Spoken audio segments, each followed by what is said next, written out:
60 litre ফলের রসে আম ও কমলার অনুপাত 2:1। কমলার রসের পরিমাণ কত লিটার বৃদ্ধি করলে অনুপাত 1:2 হবে। তো এই ধাঁচের অঙ্ক কিন্তু ম্যাক্সিমাম সময় আমরা আসতে দেখি, যেন সংখ্যা যদি একটু এদিক ওদিক করে দেয় তাহলে যেন আপনারা করতে পারেন। এইভাবে একটু অঙ্কটা শিখবেন। তো দুটো মেথড রয়েছে, একটা হচ্ছে শর্টকাট মেথড আর একটা হচ্ছে ডিটেলস মেথড।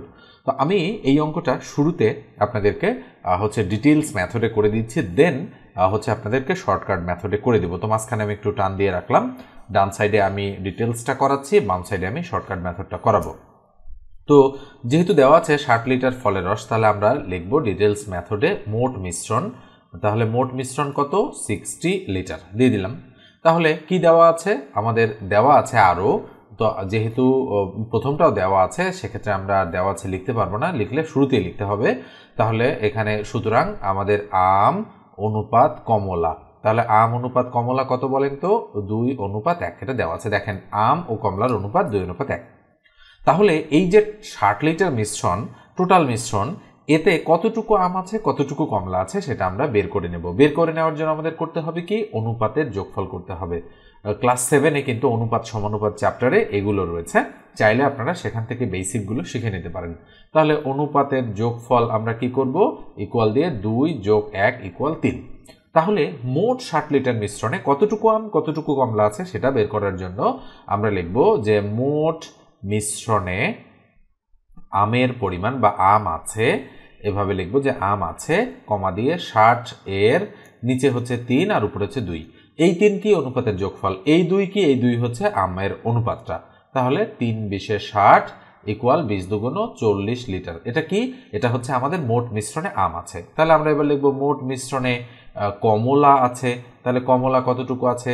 60 এর নিচে 3, তার উপরে কমলা হচ্ছে 1। এই যে একটা বসাই দিলাম। তাহলে 3 × 60, 20 দিয়ে 1কে গুণ করলে 20 লিটার।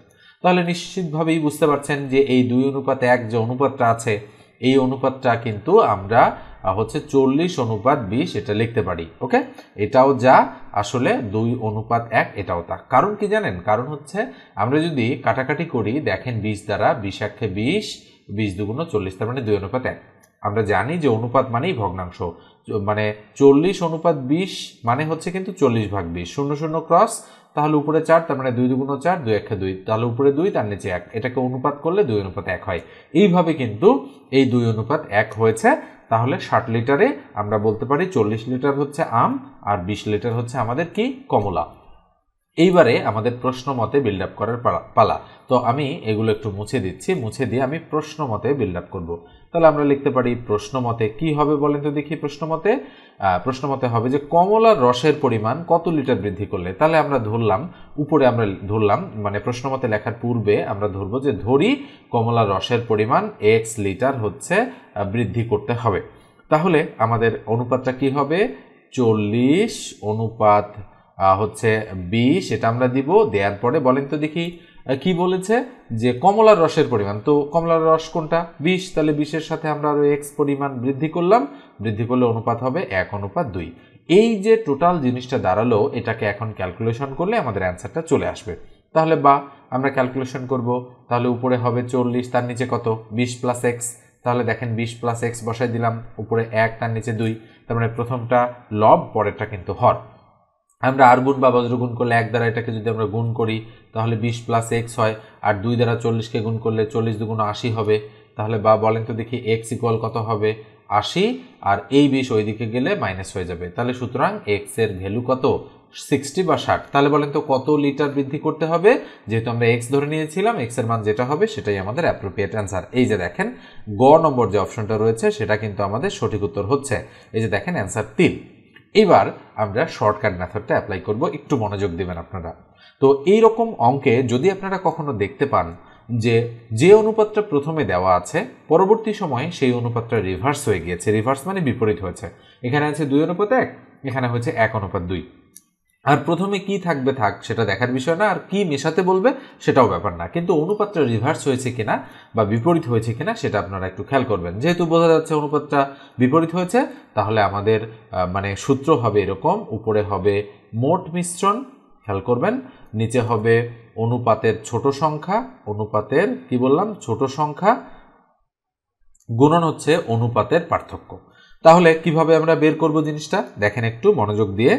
মোট মিশ্রণ কত 60, উপরে 60, অনুপাতের ছোট সংখ্যা কত 1, নিচে বসাবো আমরা 1, মানে দুইটা অনুপাতের মধ্যে যে অনুপাতের সবচেয়ে ছোট একটা সংখ্যা আছে সেটা বসাবো, আর গুণন অনুপাতের পার্থক্য। আচ্ছা বলেন তো 2 থেকে 1 বাদ দিলে কত হয় 1, আবার 1 থেকে 2 বাদ দিলেও 1, মানে পজিটিভ পার্থক্য।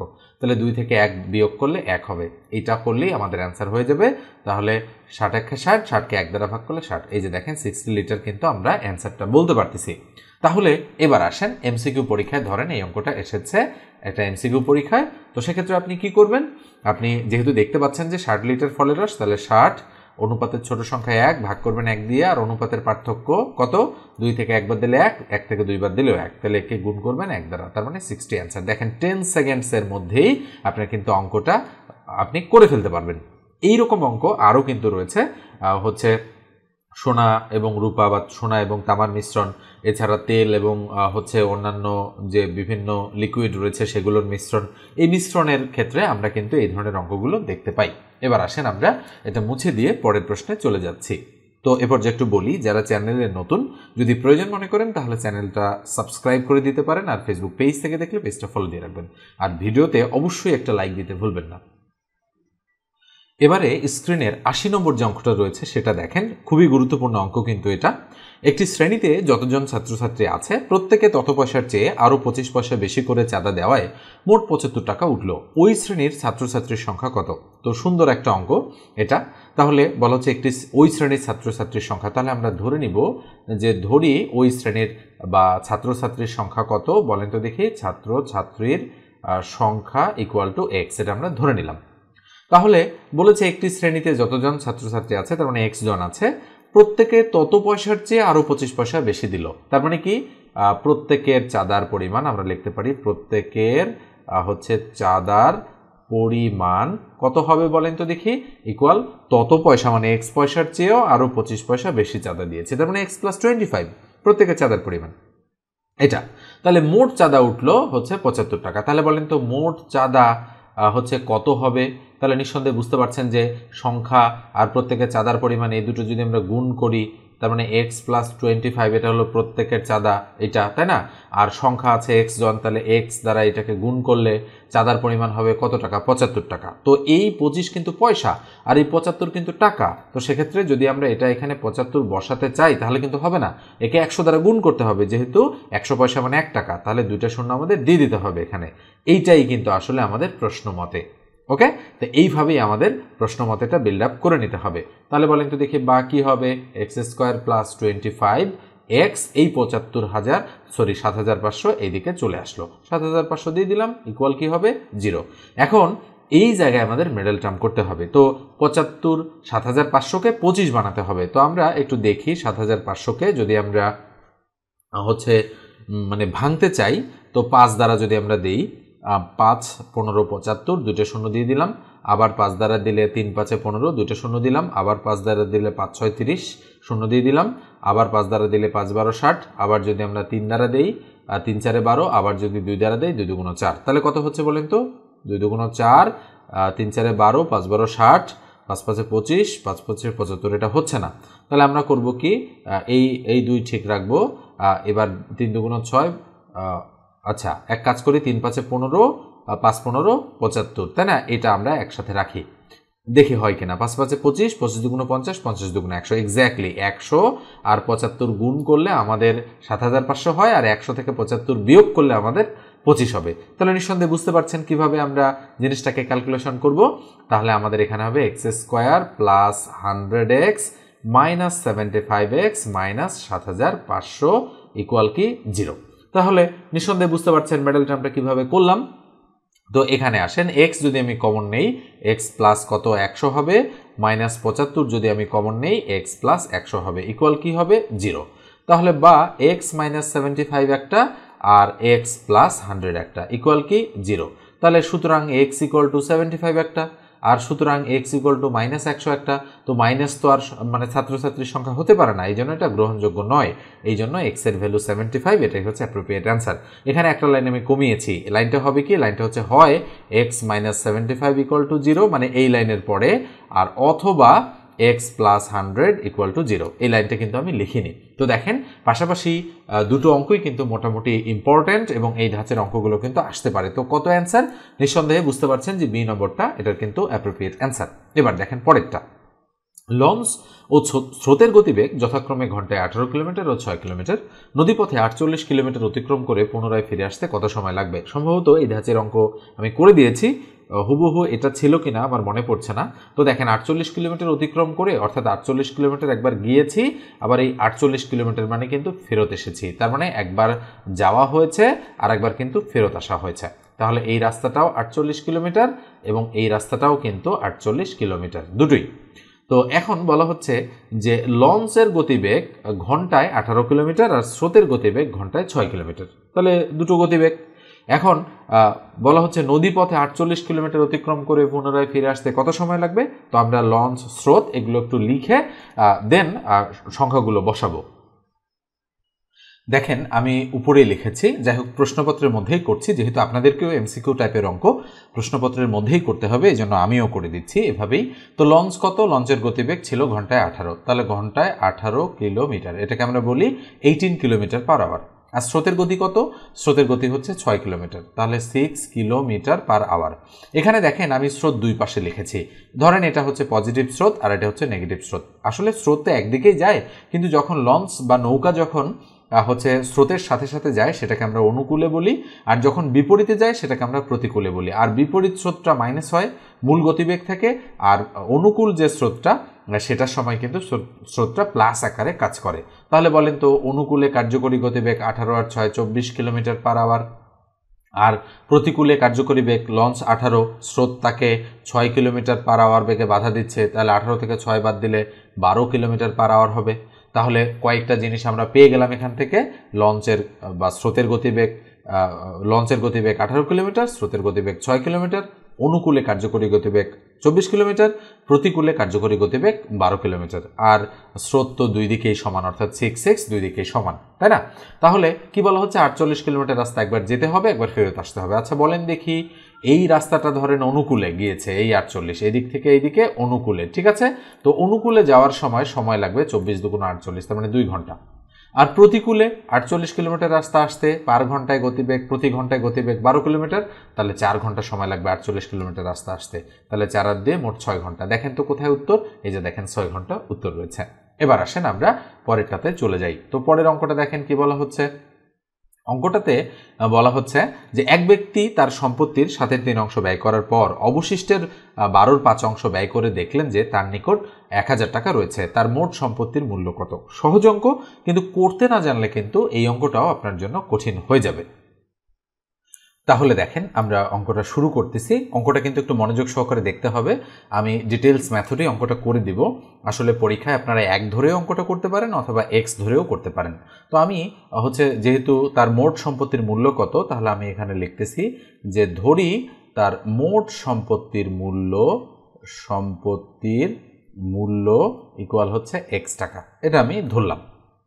ওকে, যে তার মোট। আচ্ছা এক কাজ করি, আমি একটু হচ্ছে অঙ্কটার জায়গাটা একটু বড় করে নিই, না হলে আসলে এটা একটু বড় অঙ্ক তো, না হলে করা সম্ভব হবে না। তবে অঙ্কটা শিখে গেলে আপনারা কিন্তু তাড়াতাড়ি করতে পারবেন। দেখেন আমি একটু জায়গা বানিয়ে নিয়েছি, তো অঙ্কটাও এবার একটু বড় করে দেখা যাচ্ছে। তাহলে কি বললাম আমি, যে তার মোট সম্পত্তির মূল্য কত ধরবো? তাহলে আমি লিখলাম যে ধরি মোট সম্পত্তির মূল্য ইকুয়াল হচ্ছে এক্স টাকা। তাহলে কি করা হচ্ছে যে এক ব্যক্তি তার সম্পত্তির এত অংশ, তাহলে কত অংশ ব্যয় করেছে? 7/3। তাহলে ব্যয় করেছে কি এক্স এর 7/3 এটা ব্যয় করেছে, তার মানে নিচে এক্স আর উপরে 3x। এটা কিন্তু শুরুতে ব্যয় করেছে সে। খেয়াল করে দেখেন মোট সম্পত্তির 7/3 অংশ মানে কি, মোট সম্পত্তির মূল্য যদি এক্স টাকা হয় তাহলে এক্স এর 7/3 সে ব্যয় করে ফেলেছে অলরেডি, এ পর্যন্ত এটা বাদ। ব্যয় করার পর অবশিষ্টের, আচ্ছা বলেন তো অবশিষ্ট বলতে কি বোঝাচ্ছে? এখন অবশিষ্ট সম্পত্তি, তাই না? অবশিষ্ট সম্পত্তি, তাহলে মোট সম্পত্তি হচ্ছে এক্স মাইনাস ব্যয় করেছে 3x/7, এটা হচ্ছে অবশিষ্ট। তাহলে অবশিষ্ট সম্পত্তি কি হবে? নিচে 7, উপরে 7x মাইনাস হচ্ছে 3x, তার মানে উপরে 4x, তার নিচে 7। আমরা লসাগু করে এটা পেয়ে গেলাম। তাহলে অবশিষ্ট সম্পত্তি হচ্ছে এটা। তাহলে অবশিষ্ট সম্পত্তির, এটা তো শুরুতে ব্যয় করেছে, তাই না? ব্যয় করার পর এইটা কিন্তু তার কি আমরা যেটা বের করেছি এটা হলো অবশিষ্টের 12-র 5 অংশ ব্যয় করেছেন। তাহলে অবশিষ্টের ব্যয় করেছেন, আমরা লিখলাম অবশিষ্টের ব্যয় করেছেন, তাহলে 4x ভাগ 7 এর 12-এর 5 অংশ। তাহলে কাটাকাটি করব, 3 4 12 3, তাহলে উপরে 5x, তার নিচে কত, তার নিচে 3 সাথে 21। তাহলে এইটা ব্যয় করেছেন, আসলে ব্যয় করেছেন এটা একবার, এটা একবার, তাই না? তাহলে এই যে দুটো ব্যয়, তাহলে মোট ব্যয় কতটুকু হয়েছে আমরা যদি হিসাব করি, তাহলে 3x ভাগ 7 প্লাস হচ্ছে 5x ভাগ 21। তাহলে 21 লসাগু, 3 সাথে 21 3, 3 দ্বারা 3কে গুণ করলে 3 3 9x প্লাস 5x, তাহলে 9 আর 5 কত 14, তাহলে 14x ভাগ হচ্ছে 21। তাহলে কত হবে, 7 দুগুণ 14, 3 সাথে 21, তার মানে আমরা পেলাম 2x ভাগ 3। তাহলে এই যে 3 ভাগের 2 ভাগ আমরা পেয়েছি এখানে, তাহলে এই 3 ভাগের 2 ভাগ কিন্তু আমাদের মানে হচ্ছে 2x ভাগ 3, এটা হচ্ছে আমাদের মোট ব্যয়। তাহলে মোট ব্যয় যদি এত হয়, তাহলে বলেন তো তার এখন অবশিষ্ট আছে কত টাকা, 1000 টাকা আছে। তাহলে অবশিষ্ট আছে, তাহলে মোট ব্যয় হয়েছে এটা, তাহলে মোট সম্পত্তি ছিল x, মোট ব্যয় হয়েছে 2x ভাগ 3, তার মানে আর বাদ বাকি আছে কতটুকু, প্রশ্ন মতে আমরা বলতে পারি যে x মাইনাস 2x ভাগ 3 ইকুয়াল টু হচ্ছে 1000 টাকা। দেখেন এই জায়গাটা বোঝাই কিন্তু সবচেয়ে জরুরি, কেননা এই জায়গাটাতেই আপনারা অনেকেই ভুল করে ফেলেন। ওকে, তাহলে আমরা বা কি করব, 3 লসাগু, তাহলে 3x minus 2x equal to হচ্ছে 1000। তাহলে উপরে কত থাকে, 3x থেকে 2x বাদ দিলে x, তাহলে x ভাগ 3 ইকুয়াল হচ্ছে 1000। আমি একটু ব্লার করে দিচ্ছি, তাহলে বা এর নিচে 1 আছে, 1 দ্বারা x গুণ করলে x, আর 3 দ্বারা 1000কে গুণ করলে 3000। তাহলে নিঃসন্দেহে বুঝতে পারছেন যে কিভাবে আমরা অ্যান্সারটা 3000 বের করে ফেললাম। তো দেখেন দেখি 3000 আছে কিনা, এই যে দেখেন ক নম্বরে 3000 রয়েছে। আমি কিন্তু একেবারে ডিটেলস মেথডে বোঝাই দিলাম। এইবার এই অঙ্কটা আপনি শর্টকাটেও চিন্তা করতে পারেন। শর্টকাট আসলে বললে ভুল হবে, এই ধরনের অঙ্কের জন্য কোনো শর্টকাট নেই।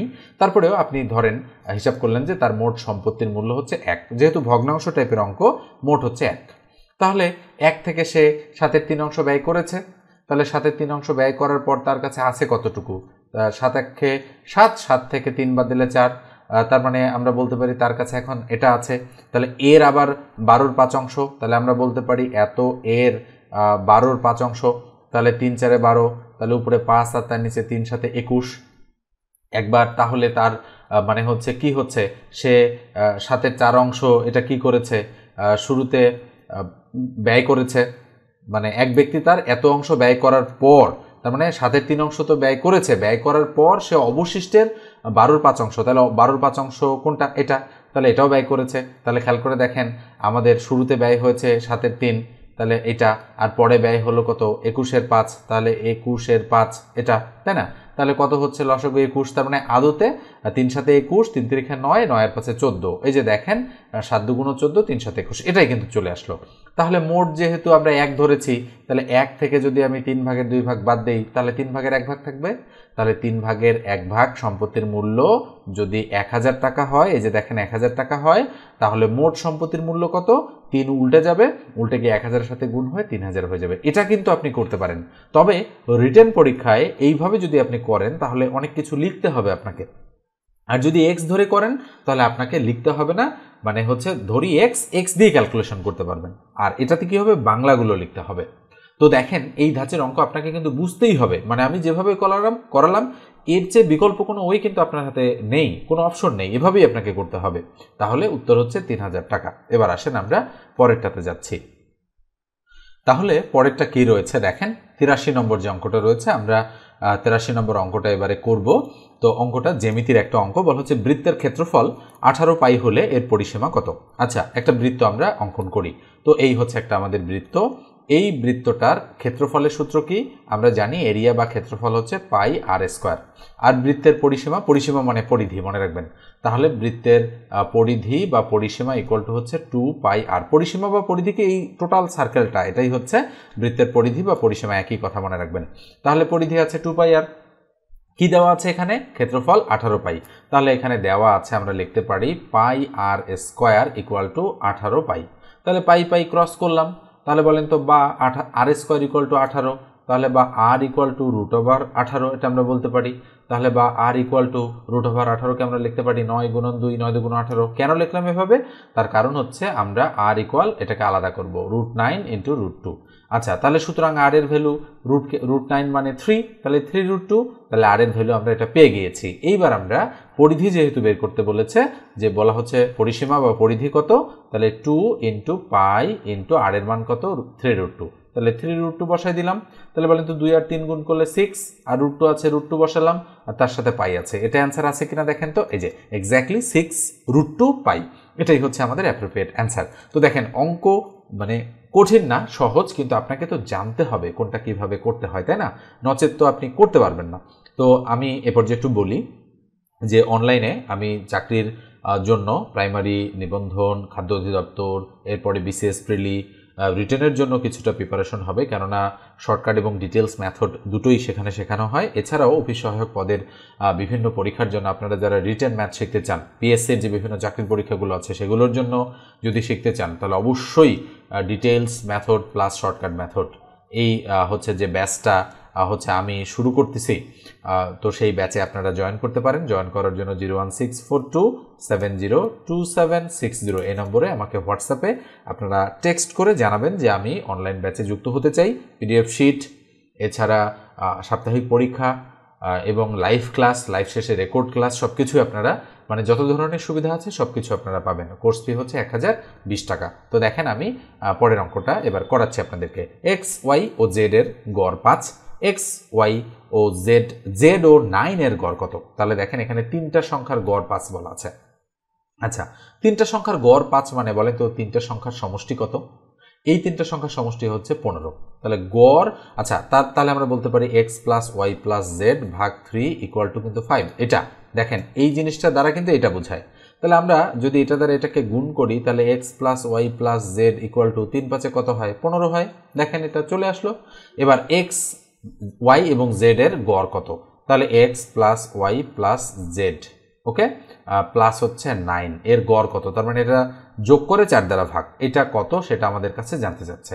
তাহলে নিচে 4 থাকলো, এক্স ওয়াই জেড এটা যোগফল আকারে মান কত? 15 বসাই দিলাম প্লাস 9, তাহলে যোগ করলে যেটা হবে সেটাই অ্যান্সার, মানে ভাগ করে, দুঃখিত।